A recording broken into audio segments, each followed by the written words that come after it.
Question number 9. Jackie is asking, when should one start a blog?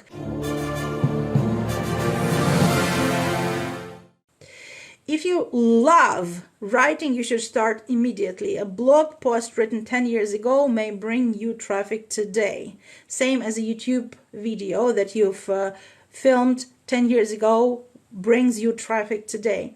If you hate writing, you would launch your blog at the moment that you have funds to pay a virtual assistant who will repurpose your existing content to blog posts, so you do not need to write yourself.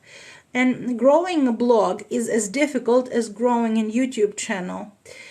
Consistency is very important. You need to post frequently, you need to write frequently. And if you are not a huge fan of writing, but you still want to go into blogging, I recommend,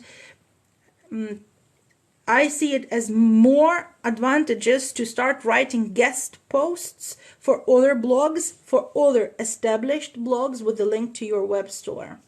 This will bring you faster results and better results than starting your own blog. Starting your own blog is for people who are in love with writing. I love writing.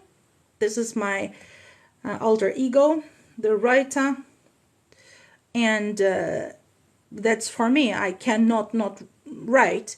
But if you are indifferent about it, then either do writing guest posts for other blogs or start a blog when you can outsource it to a VA.